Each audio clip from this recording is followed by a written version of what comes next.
Hi guys, so ngayon ay nandito tayo sa Hindang Baywalk.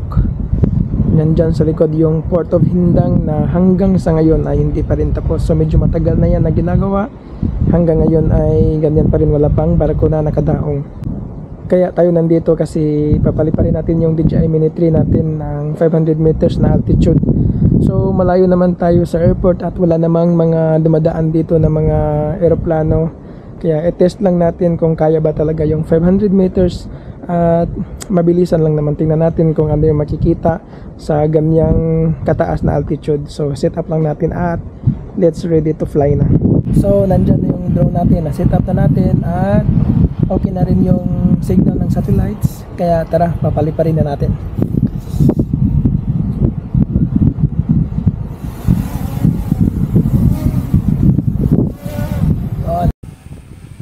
So ayan, nakalipad na yung drone natin at ngayon 1 meter na tayo. So try natin na paabutin siya ng 500 meters at tingnan natin kung ano yung makikita natin. So ngayon ay medyo kalakasan yung hangin at 94 yung battery natin. So tara, let's go. Papakyatin na natin.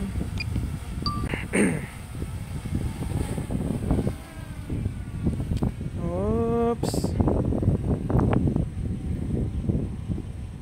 Doon tayo banda sa hindi against the light. Yan. Oops. Yan yung Hindang proper. So, oops.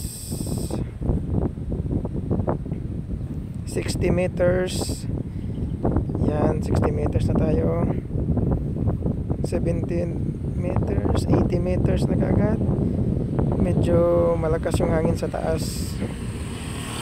Pero okay lang naman kasi pa vertical naman yung flight natin. So ayan, baba natin ka konti. Yan, so 100 meters lang talaga yung yung allowable. So beyond that ay kailangan mo nang mag-check sa rules and regulations sa lugar niyo. So dito malayo naman tayo sa airport, so walang problema. Wala namang mga aircraft na or mga airplane na dumadaan, kaya okay lang. Make sure lang natin na wala talaga.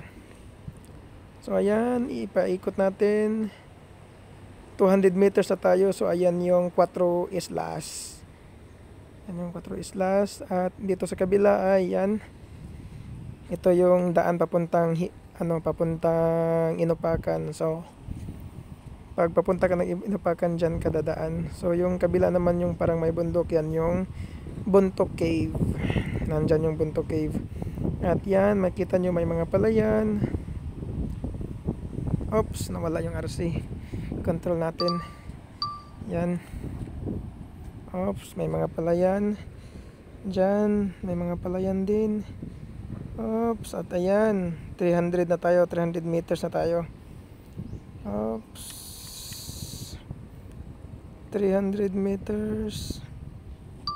So, nadi-disconnect na yung natin, yung drone natin.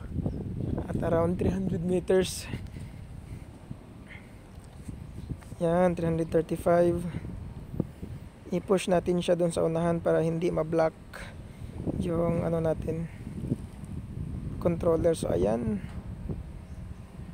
373, 378, almost 400 meters na tayo. Push. So ayan, yan yung Hindang. Strong wind warning. So ayan, medyo malakas na talaga yung hangin dun sa taas. Try lang natin kung aabot pa talaga. Konti na lang, konti. Yan, 440, 445. Strong wind warning. At nawala na yung natin. Oops, labas lang tayo konti. Konti na lang. At yan, maabot na natin yung 500. Oops.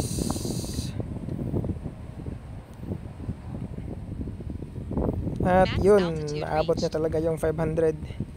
So yan, tingnan natin kung ano yung view doon. So ganito lang yung view.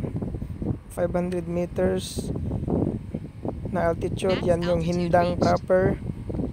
Tingnan natin. Nandun sa unahan yung Hilongos.